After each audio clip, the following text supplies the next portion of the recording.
नमस्कार दोस्तों। आप सुन रहे हैं कहानी गोल्ड, साहित्य के खजाने से कुछ अनमोल कहानियां। मालती जोशी जी की कहानियों की श्रृंखला में आइए एक और नई कहानी सुनते हैं। कहानी का शीर्षक है बेघर। जब भी गांव से लौटती हूँ मन उदास हो जाता है। पीहर की देहरी छोड़ते हुए हर आग गीली हो जाती है और जब से अम्मा नहीं रही वहां से निकलना और भारी लगने लगता है। बाबूजी के अकेलेपन का ख्याल मन को कचोटने लगता है। जी करता है और कुछ दिन रह जाऊं, उनके अकेलेपन को बांटूं, उनके सुख दुख की कथा सुनूं और 4 दिनों उन्हें अपने हाथों से बनाकर खिलाऊं। उनके कपड़ों की सार संभाल करूं, बिखरे घर को सवारूं बुहारूं, उनके पूजा घर को निखारूं। अपनी शक्ति भर यह सब करती भी हूं, पर कितने दिन? जाने का दिन तो पहले ही तय हो जाता है और बाबूजी भी संकोच से भर उठते हैं। 4 दिन के लिए मैके आई लड़की का इस तरह रात दिन खटना उन्हें अच्छा नहीं लगता। वे बार बार अम्मा का हवाला देते रहते हैं और कई बार तो वह वक्त से पहले ही मेरा टिकट मंगा लेते हैं। इस बार तो मन और भी भारी है। लग रहा है अम्मा तो गई, पर अब शायद यह पीहर की देहरी भी छूट जाएगी। बाबूजी एकाएक ऐसे वितरागी हो जाएंगे सोचा न था। 15 दिन पहले उनकी चिट्ठी आई थी। लिखा था, इस आषाढ़ में 75 का हो जाऊंगा। अब यह शरीर जवाब देने लगा है। यह गोरख धंधा मुझसे नहीं संभलता। सोच रहा हूं आंख मूंदने से पहले अपने हाथों सारा हिसाब किताब कर जाऊं। बाद में इस बात को लेकर बच्चों में तकरार हो, अच्छा नहीं लगेगा। अखिल तो वहां उतनी दूर जाकर बैठ गया है, न उसका लौटने का इरादा है न उसे जमीन जायदाद में कोई दिलचस्पी है। बल्कि वह तो कहता है कि मैं भी सब बेच बाच कर उसके पास अमेरिका पहुंच जाऊं। इसलिए अब जो कुछ भी तय करना है तुम ही लोगों को करना है। पत्र पढ़ते ही मन कैसा हो आया। घर बेतरह याद आने लगा। वह लिपा पुता आंगन, लंबे दलान, खुले खुले कमरे, महकती रसोई, तुलसी का चौरा, पिछवाड़े का कुआं, नीम की छांव, आम का बौर। वह ईंट गारे का मकान भर नहीं था, उसमें हम लोगों का भरा पूरा बचपन कैद था। और हमारे खेत, वे तो जैसे धन धान्य के भंडार थे। उन्हीं के दम पर तो बाबूजी ने दोनों लड़कियों को इंजीनियर बनाया। 3 लड़कियों की इतनी अच्छी शादी की। उनकी डाक विभाग की मामूली सी नौकरी में यह संभव नहीं था। वैसे तो इस नौकरी की उन्हें जरूरत भी नहीं थी, पर सरकारी नौकरी का एक रुआब था जो उन्हें अच्छा लगता था। उसी के चलते 4 बड़े आदमियों से रसूख का मौका मिलता था। पत्र मिलते ही मैंने सामान बांधना शुरू कर दिया। आश्चर्य तो तब हुआ जब श्रीमान जी ने पूछा, कितने दिन की छुट्टी के लिए अप्लाई कर दूं? तुम छुट्टी क्यों लोगे? क्या गांव नहीं चलना है? मैं तो हैरान रह गई। गांव जाने के नाम से जो शख्स हमेशा बिदकता हो, उसे यह सुमति कहां से आ गई? बाबूजी बेचारे हमेशा इन्हें सराखों पर लेते हैं, पर ये ऐसी शाहिदाना मुद्रा बनाए रहते हैं कि मुझे चिढ़ हो आती है। आजकल तो मैं अकेले ही चली जाती हूँ। पति साथ हो तो जिम्मेदारी का एक एहसास बना रहता है। बाबूजी की ओर बिल्कुल ध्यान नहीं दे पाती। इस बार तो मैं एकदम अकेली रहना चाहती थी। उन भावनात्मक क्षणों में मुझे पति का भी साथ गंवारा नहीं था। अब लगता है अच्छा ही किया जो इन्हें साथ नहीं लाई। कम से कम इनके सामने भैया भाभी का टुच्चापन, जीजाजी लोगों की स्वार्थ लोलुपता तो उजागर न हुई, नहीं तो जिंदगी भर ताने सुनने पड़ते। मैं और भैया भाभी एक ही दिन पहुंचे थे। पता चला जिज्जी लोग पहले से डेरा डाले हुए हैं। दोनों जीजाजी साथ थे। मुझे अकेली देखकर पूछा, प्रशांत नहीं आए? अपना पारिवारिक मामला था, वे आकर क्या करते? बात शायद चुप गई। उमा जीजी बोली, अरे ये ही कौन सा आ रहे थे, काम से फुर्सत ही नहीं मिलती। पर मैंने ही कहा, भाई जमीन जायदाद का मामला है, हमें तो कुछ समझना नहीं है, साथ चलोगे तो ठीक रहेगा। रमा जिज्जी ने तो इतनी सफाई देने की भी जरूरत नहीं समझी। वैसे भी वे अकेली कब आई हैं। जीजा जी तो हमेशा साथ लगे चले आते हैं। अम्मा को कभी कभी बेहद कोफ्त होती थी। 1-2 साल में बिटिया आती थी, पर उसके पास घड़ी भर बैठकर बोलना बतियाना संभव नहीं होता था। ये महाशय हमेशा सिर पर सवार रहते थे। घर मेहमानों से भर गया था। भैया के सुमित अमित साथ आए ही थे। बड़ी जिज्जी भी बड़के की बेटी को साथ ले आई थी। घर में अच्छी खासी रौनक हो गई थी। पर यह देखकर दुख हो रहा था कि इतने सारे लोगों की व्यवस्था का भार अकेले बाबूजी उठा रहे थे। भैया जैसे अपने ही घर में मेहमान बने हुए थे। भाभी तो खैर हमेशा से ही मेहमानों की तरह आती रही हैं, और आती भी कितना है। अपनी शादी में आई थी क्योंकि बारात इसी घर से गई थी। उसके बाद शायद बच्चों के मुंडन पर आई थी, क्योंकि इस परिवार के बच्चों के बाल इसी माई थान पर उतरते हैं। अम्मा के मरने पर तो खैर आना ही था। अम्मा की बरसी के बाद शायद पहली बार आई हैं। हो सकता है यही आखिरी बार हो। मन के तार जुड़े तो कैसे और कब। यह एक कटु सत्य है कि अम्मा बाबूजी ने बहुओं का सुख नहीं देखा। जब छोटी का ही यही हाल है तो बड़ी के क्या कहने, वह तो बरसों से बाहर ही है। शादी के 2 साल बाद जो विदेश गई तो अम्मा की 13वीं पर ही वापस आई थी। गई थी जब विनीत गोद में था। पुनीत वहीं हुआ था। अम्मा जी तो उसे देख भी नहीं पाई थी, बस तस्वीरें देख देख कर ही खुश हो लेती थी। मुंडन जनेऊ जैसी फालतू बातों में बड़े भैया को कोई दिलचस्पी नहीं थी। बाबूजी ने जब बहुत इसरार किया तो एक बार उन्होंने डाक से बालों का पैकेट भेज दिया था। उसे ही नर्मदा जी में सिराकर अम्मा ने पूजा चढ़ा दी थी। घर में इतने सारे लोग थे, इन सब के लिए सुबह शाम चाय नाश्ता दोनों वक्त खाना देना तो जरूरी ही था। मजबूरन मुझे ही वह भार ग्रहण करना पड़ा। अपने साथ मैं भाभी जी को भी रसोई में खींच लाती, क्योंकि वे खुद आकर कुछ करेंगी यह आशा ही व्यर्थ थी। यूं मैं अकेली नहीं थी। माँ की मुंहबोली बहन गंगा मौसी फुलके सेकने आ जाती थी, इसलिए भाभी का रसोई में होना ज्यादा जरूरी लगता। नहीं तो गांव भर में बात फैल जाती कि लड़की बेचारी चूल्हे में सिर दिए है और बहू बाहर मर्दों में बैठी गप्पे हाँक रही है। शायद गांव घर का ही लिहाज रहा होगा कि भाभी मना नहीं करती थी और मेरा हाथ बटा देती थी। औरों से तो उतनी आशा भी नहीं थी। बड़ी जिज्जी जब से बहुओं वाली हो गई थी उन्होंने रसोई से नाता ही तोड़ लिया था। रमा जिज्जी जरा देर को भी कुछ करवाने आती तो जीजा जी अपनी कुर्सी वहीं लगा लेते। यही अच्छा था कि वे यदा कदा ही जीजा जी के लिए कोई खास चीज बनाने के लिए भीतर आती। वैसे उनका मत था कि अगर यहाँ आकर भी हमें खटना ही है तो पीहर आने का फायदा। बल्कि मुझे भी झिड़कती, तू क्यों हलकान होती रहती है सीमा, महारानी अपने आप करेगी। महारानी का इतना ही भरोसा होता तो क्या बात थी, मुझे ही कौन सा शौक था। 4 दिन आराम करना मुझे भी अच्छा लगता था, पर मजबूरी थी। जीजा जी लोगों के सामने मैं बाबूजी की हेठी नहीं करवा सकती थी। अतिथि सत्कार की इस घर की एक परंपरा थी। अगर उसमें जरा भी कमी रह जाती तो बाबूजी का मन बहुत दुखी होता। अम्मा का अभाव उन्हें नए सिरे से सालता। भाभी मेरे साथ काम जरूर करवा रही थी, पर उनके कान बाहर ही लगे रहते। उन्हें डर लगा रहता कि उनकी अनुपस्थिति में कोई महत्वपूर्ण फैसला न हो जाए। वैसे उनका डर एकदम बेबुनियाद था। उनकी इजाजत के बिना भैया सांस ले रहे थे, यही बहुत था। फैसले करने की ताब उनमें नहीं थी। 4 दिन की ऊहापोह के बाद यह स्पष्ट हो गया कि सोना उगलने वाली उस जमीन में किसी की दिलचस्पी नहीं है। सबको सिर्फ रुपया दरकार था, और यह बात तो पहले दिन ही तय हो गई थी। 4 दिन तो बाबूजी को अपना मन बनाने में लग गए। अपनी जरखेम जमीन को भाग्य लक्ष्मी को किन्हीं अजनबी हाथों में देना उन्हें अच्छा नहीं लग रहा था, पर फिर उन्हें राजी होना ही पड़ा। सबके अपने व्यवसाय थे, नौकरियां थी, इस इल्लत को कौन पालता। आखिर यही तय हुआ कि जमीन बेच दी जाए और जो भी रकम मिले उसे 4 भागों में बांट दिया जाए। क्यों 4 क्यों, हम लोग 5 हैं, मैंने कहा। पर अखिल तो इंटरेस्टेड नहीं है ना, जीजा जी बोले। उसने तो साफ लिख दिया है। उनके लिखने से क्या होता है, और बच्चों का हक छीनने का उन्हें क्या अधिकार है। कम से कम उनके बालिग होने का इंतजार ही किया जा सकता है। तब तक वह रकम बाबूजी के पास जमानत के रूप में रहेगी। और बाबूजी के बाद?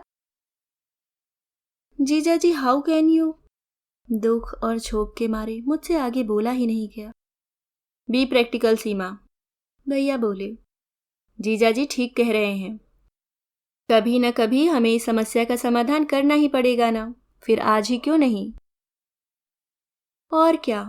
जिज्जी बोली। बाबूजी क्या सब दिन बैठे थोड़ी ही रहेंगे? जो कुछ तय करना है उनके सामने ही कर लो।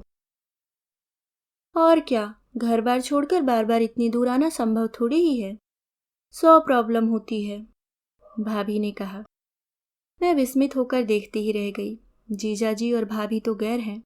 वे शांति से बाबूजी की मृत्यु के बारे में सोच सकते हैं, बोल सकते हैं, पर भैया और जिज्जी, वे तो बाबूजी के रक्त मांस के अंश हैं। वे इतने निर्लिप्त कैसे हो गए? क्या महानगर मनुष्य को इतना भावना शून्य बना देते हैं? मैं सोचता हूँ इस मकान के बारे में भी अभी फैसला हो जाए। इस टुटपुजिया मकान के लिए यहाँ दोबारा धूल फाकने कौन आएगा?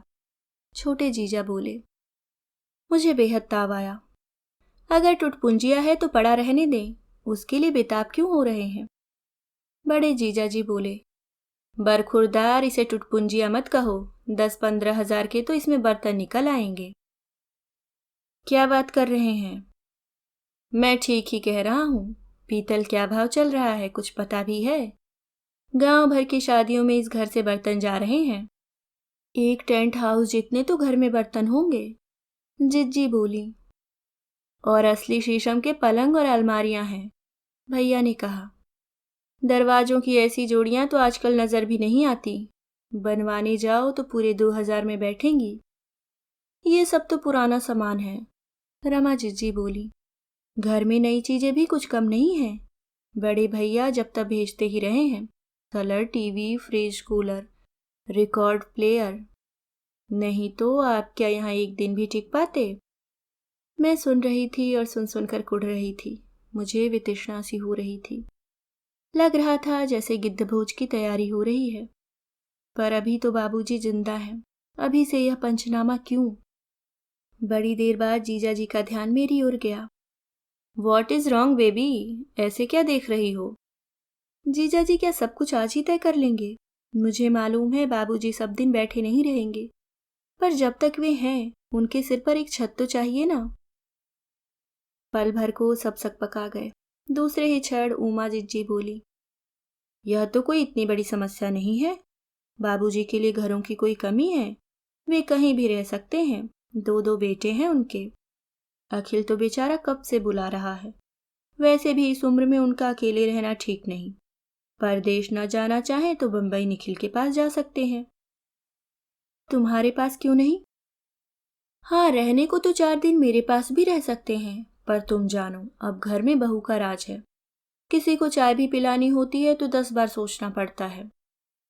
दूसरों की कौन कहे, हम ही दोनों मनमाफिक खाने पीने के लिए तरस जाते हैं। नई लड़कियों को जानती तो हो। तू सास ससुर की दबेल है, मेरे यहाँ बेटे बहू की चलती है। हाँ, 4-8 दिन की कोई बात नहीं है, मैं भी रख सकती हूँ, रमा भी रख सकती है। वैसे बाबूजी को एक बार बड़े भैया के यहाँ हो आना चाहिए। अभी तो उनके हाथ पांव चल रहे हैं, नजर साबुत है। जाएंगे तो 4 जगह घूम सकेंगे, 4 चीजें देख सकेंगे। रमा जिज्जी ने बड़ी चतुरता से पल्ला झाड़ लिया। भाभी जी भी कोई कम गुरु नहीं है, बोली, अरे हमें कोई अमेरिका बुलाए तो हम आज चले जाएं, पर क्या करें, कोई बुलाता ही नहीं। यानी सबकी हार्दिक इच्छा थी कि बाबूजी अब बड़े भैया के पास चले जाएं और सबको अपने दायित्व बोध से मुक्ति दे दें। 4-6 महीने की बात और है, पर वहां बाबूजी हमेशा के लिए नहीं जा सकते। उनका बंबई में ही दम घुटने लगता है। दिन भर बालकनी में बैठे सड़क देखते रहते हैं, बात करने को तरस जाते हैं।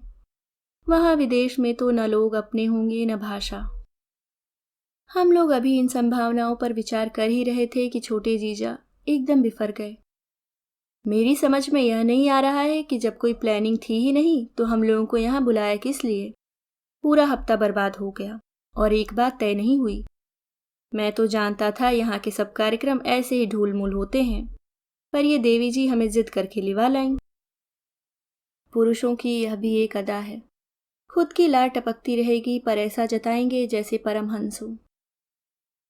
लालची तो बस ये औरतें ही होती हैं।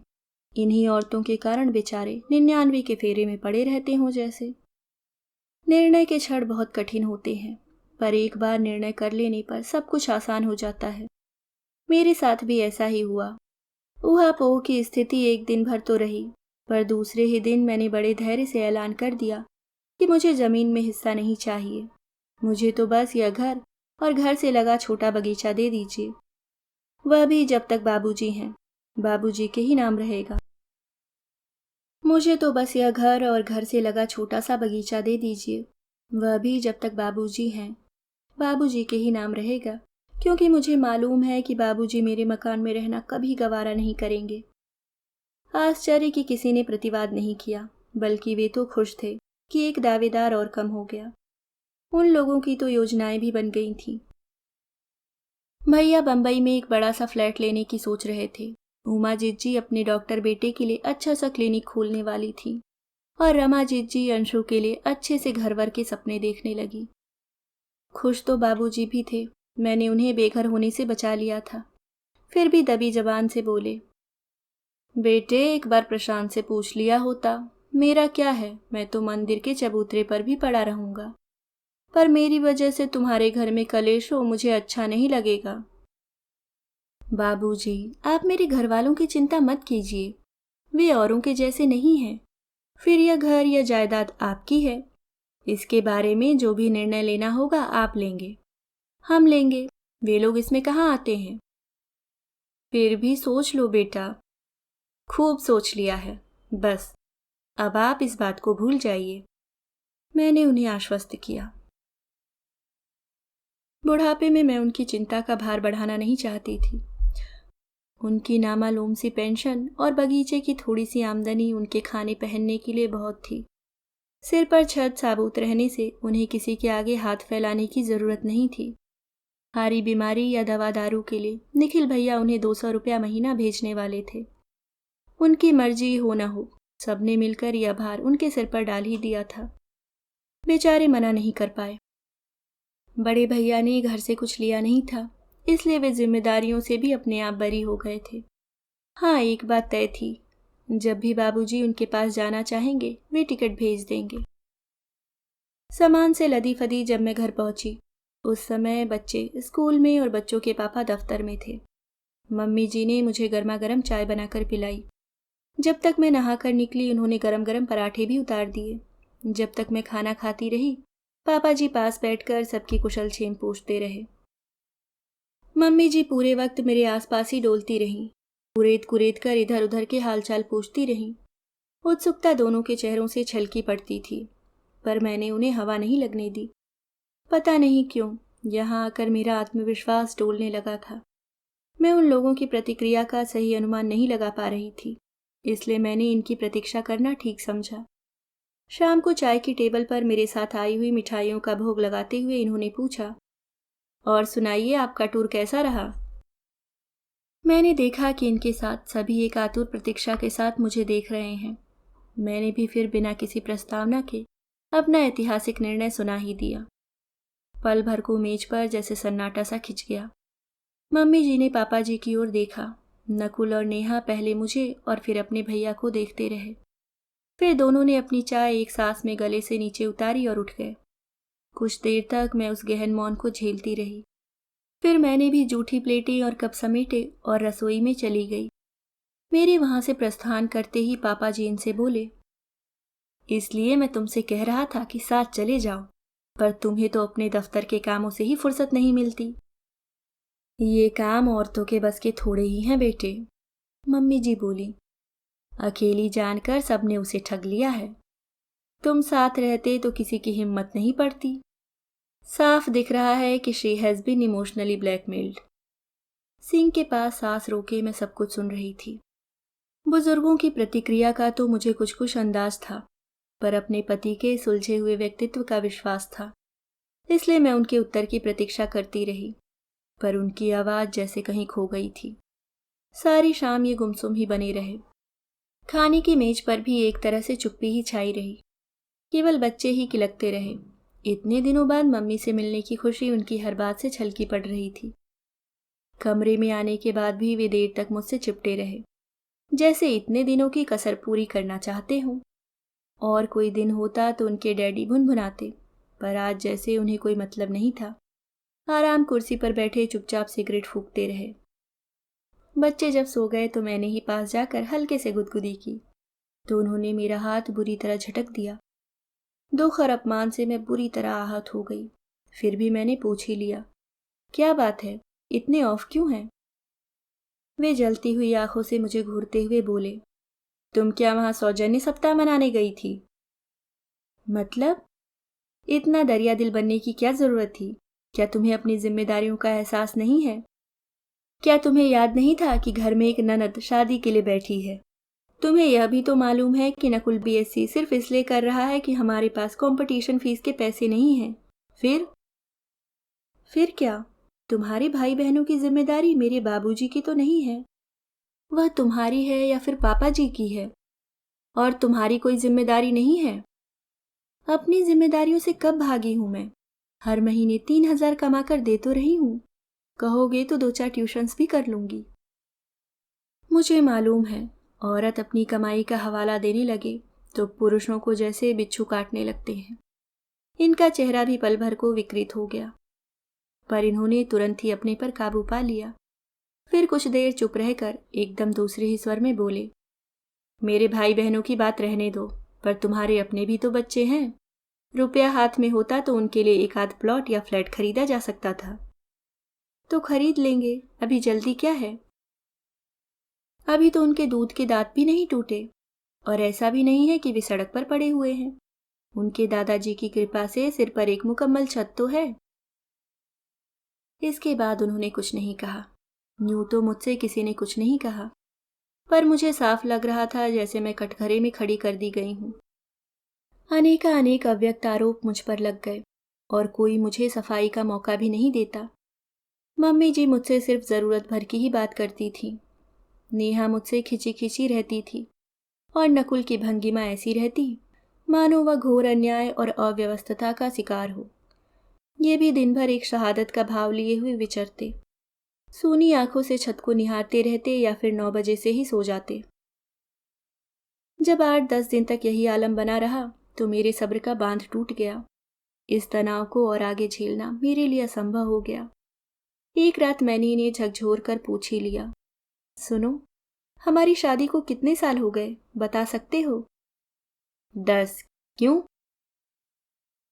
क्या इतने वर्षों में मैंने तुम्हारे माता पिता का अपमान किया है? नहीं तो। कभी तुम्हारे भाई बहनों के साथ बदसलूकी की है? कभी तुम्हारे रिश्तेदारों के स्वागत सत्कार में कोई कसर छोड़ी है? या खुद तुम्हारी ही शान में कभी कोई गुस्ताखी की है? लेकिन आज यह सब क्यों पूछ रही हो? इसलिए कि पता तो चले कि अचानक ऐसा क्या हो गया कि मेरे सारे किए कराए पर पानी फिर गया, मेरी सारी अच्छाइयां नागण्य हो गईं। क्या इसका अर्थ यह समझूं कि आप लोग मेरे निर्णय लेने के अधिकार को चुनौती दे रहे हैं, उस पर प्रश्न चिन्ह लगा रहे हैं? देखो, मैं तुम्हारी तरह साहित्यिक भाषा नहीं बोल सकता, पर एक बात समझ लो, इस मामले में तुमने जिस तरह हम सबको हाशिए पर छोड़ दिया है, उससे सबको दुख हुआ है। एक तरह से हमारा अपमान ही हुआ है। क्या हम लोग इस लायक भी नहीं थे कि हमारी सलाह ली जाती? बाबूजी ठीक ही कह रहे थे। एक बार इन लोगों से पूछ ही लेती तो अच्छा होता। कम से कम इनका अहम तो संतुष्ट होता। लोग पैसे को लेकर उतने दुखी नहीं थे, पर इनका ईगो बुरी तरह आहत हुआ था। उसी की सजा मुझे मिल रही थी। अगले कुछ दिन इसे उधेड़बुन में बीते, किस गलती का निराकरण कैसे हो। मैंने अपना अहम ताक परख दिया। अपने व्यवहार में कुछ अतिरिक्त सौजन्य और विनम्रता ले आई। शायद इसी से सामने वाले खुश हो जाएं। जिंदगी फिर से ढर्रे पर आ लगी थी कि एक दिन अचानक बाबूजी सामने आकर खड़े हो गए। मेरा माथा ठनका। जब तक कोई बहुत ही जरूरी कारण न हो, बाबूजी समधियों के दरवाजे कभी नहीं जाते थे, चाहे वह लड़कों की ससुराल हो या लड़कियों की। बाबूजी बिना जरूरत कभी किसी के यहाँ नहीं गए।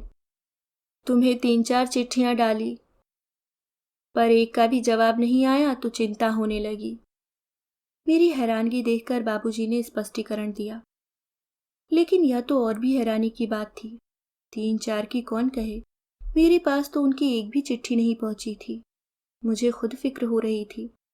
मम्मी जी से पूछना चाहा पर हिम्मत नहीं पड़ी। कहीं वे बुरा मान गई तो? वैसे भी मेरे ग्रह खराब चल रहे हैं और अब तक तो ऐसा कभी हुआ ही नहीं। आज भी मेरी या हम दोनों की डाक हमें बड़े करीने से हमारी ड्रेसिंग टेबल पर रखी मिल जाती है। बाबूजी के पत्र शायद यहाँ तक पहुँचे ही नहीं होंगे।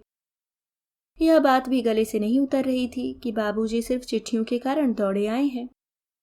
बहुत होता तो वे एक आध टेलीग्राम भेज देते। खुद आए हैं तो जरूर कोई बात होगी। स्कूल में पूरे वक्त मैं यही एक बात सोचती रही। शाम को लौटते ही मैंने कहा, बाबूजी मैं चाय पी रही हूँ, तब तक आप तैयार हो जाइए, हम लोग बिरला मंदिर चलेंगे। शाम को वहाँ बड़ा अच्छा लगता है। मैं समझ रही थी कि इस तरह एक बार मैं फिर सबको हाशिए पर डाल रही हूँ, पर दूसरा कोई उपाय ही न था। घर में तो खुलकर बात हो ही नहीं सकती थी। वहां पहुंचकर लॉन की हरी धूप पर बैठते ही मैंने कहा, बाबूजी अब बताइए, आप अचानक कैसे आए हैं? उन्होंने जेब से कागजों का एक पुलिंदा निकाला। बोले, यह मकान की रजिस्ट्री के कागज हैं। डाक से भेजने की हिम्मत नहीं पड़ी तो खुद लेकर चला आया। मकान की रजिस्ट्री? लेकिन उसके बारे में तो सब तय हो गया था ना, फिर ऐसी हड़बड़ी क्या थी? बेटे, तुम यह तो नहीं चाहोगी ना कि लोग मेरे मरने का इंतजार करें? क्या बात कर रहे हैं? मैं ठीक ही कह रहा हूँ। जब अपनों को ही सब्र नहीं हुआ तो ये लोग तो पराए ही हैं। तुम्हें मालूम है, निखिल साल भर में कोई 5-6 बार मेरे पास गया होगा। बोला बच्चे बड़े हो गए हैं, मकान बहुत छोटा पड़ रहा है, मेरा जो भी हिस्सा बनता हो मुझे दे दीजिए तो मैं बड़ा फ्लैट खरीद लूँ। मकान की कीमतें दिनों दिन बढ़ रही हैं, उसकी बेसब्री देख मुझे बंटवारे का निर्णय लेना पड़ा। नहीं तो वसीयत तो मैंने कब से कर रखी थी, पर मेरी मृत्यु से पहले उसका कोई मतलब नहीं था। सुनकर मैं स्तब्ध रह गई। अपना ही खून आगे चलकर इतना बेगाना हो जाता है, यह सोचकर दुख होने लगा। अपने को किसी तरह संयत करके मैंने कहा, निखिल भैया का काम तो अब हो ही गया था, फिर आपने रजिस्ट्री की इतनी जल्दी क्यों मचाई? मुझे अभी न तो उस मकान की जरूरत है न पैसों की। वे कुछ देर तक मुझे देखते रहे, फिर बोले, पिछले महीने समधी जी मेरे पास पहुंचे थे। क्या कह रहे हैं? क्या कह रहे थे? बहुत चिंतित लग रहे थे। बोले, पति पत्नी में बिना वजह एक दरार सी पड़ गई है। जरा सी बात के लिए उनकी सोने सी गृहस्थी नष्ट हो जाए, यह तो आप भी नहीं चाहेंगे। उनकी बात से मुझे हैरत भी हुई, चिंता भी।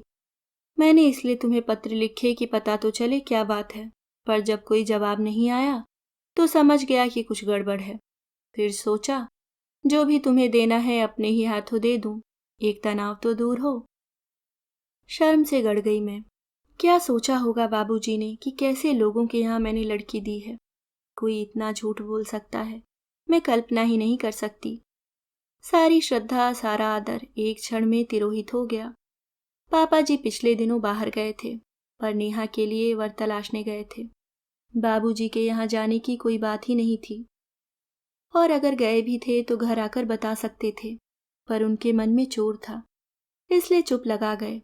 इसलिए शायद बाबूजी की चिट्ठियां भी गोल होती रहीं। सीमा, बाबूजी ने आवाज दी तो मैं अपनी तंद्रा से जागी। अब जो भी हुआ है ठीक ही हुआ है। तुम इस बात को लेकर घर में कलह कलेश मत करना, क्योंकि जिंदगी भर तुम्हें अब इसी घर में इन्हीं लोगों के साथ रहना है। बस यही बात कहकर आप लोग हम लड़कियों का मुंह बंद करते रहे हैं। तो और उपाय भी क्या है बिटिया? बाबूजी अब आप क्या करेंगे?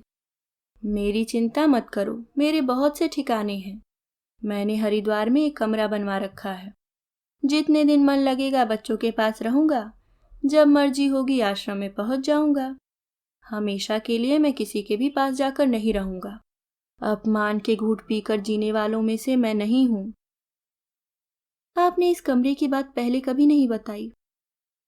जानबूझकर नहीं बताई, नहीं तो लोग उसमें भी हिस्सा मांगने लगते।